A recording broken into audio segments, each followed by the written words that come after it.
महाराष्ट्र में सरकार को लेकर अनिश्चितता बनी है और बनी रहेगी, लेकिन फिलहाल इस साल 2023 तक अब कोई खतरा नहीं है। ऐसा इसलिए क्योंकि सुप्रीम कोर्ट के चीफ जस्टिस चंद्रचूड़ ने महाराष्ट्र की स्पीकर राहुल नार्वेकर को नई डेडलाइन दी है। 31 दिसंबर तक शिवसेना के बागी विधायकों पर, 31 जनवरी तक एनसीपी के बागी विधायकों पर फैसला करना होगा। इसका मतलब पहले शिंदे गुट पर, फिर अजीत पवार के विधायकों की अयोग्यता पर फैसला आएगा। सरकार बनाने के लिए पहले एकनाथ शिंदे की लीडरशिप में शिवसेना में बगावत हुई, फिर अजीत पवार ने एनसीपी में बगावत को लीड किया। दोनों पार्टियां टूट गई और बहुत बड़ा हिस्सा, मतलब ज्यादातर विधायक, सांसद शिंदे और अजित पवार के साथ बीजेपी से जा मिले। लेकिन दोनों पार्टियों की बगावत का केस सुप्रीम कोर्ट में है। उद्धव शिवसेना की ओर से सुनील प्रभु और एनसीपी की ओर से जयंत पाटिल ने केस किया हुआ है। शिवसेना के दोनों ग्रुप के 34 और एनसीपी के 5 विधायकों की विधानसभा सदस्यता पर तलवार लटकी हुई है। सबसे बड़ी बात यह है कि खुद सीएम एकनाथ शिंदे, अजित पवार की सदस्यता खतरे में है। 18 सितंबर की सुनवाई में सुप्रीम कोर्ट ने विधायकों की अयोग्यता का फैसला स्पीकर राहुल नार्वेकर पर छोड़ा था।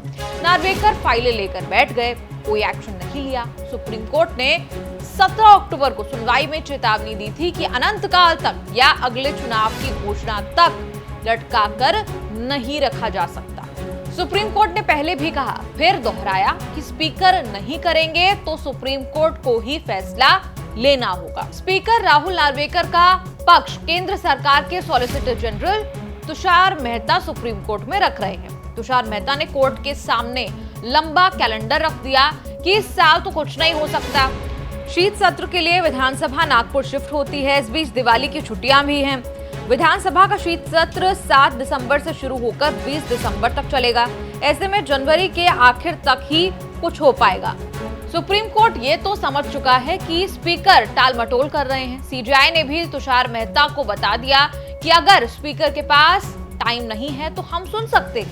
अनंत काल तक या अगले चुनाव की घोषणा तक चीजों को लटकाकर नहीं रखा जा सकता। 31 दिसंबर तक इस मसले का निपटारा कर दिया जाना चाहिए। दिवाली की छुट्टियों में भी 1 हफ्ता है। छुट्टियों के बाद सत्र शुरू होने में भी 15 दिनों से ज्यादा समय है। उसके बाद भी समय है। फिर भी तुषार मेहता ने कह दिया कि ऐसा प्रैक्टिकल नहीं होगा। तुषार मेहता सुप्रीम कोर्ट को यह समझाते रहे कि स्पीकर को कोर्ट निर्देश नहीं दे सकती। सीजेआई ने साफ कह दिया कि अगर स्पीकर इन याचिकाओं को तय समय के अंदर नहीं सुन सकते तो कोर्ट याचिकाएं सुन सकती है।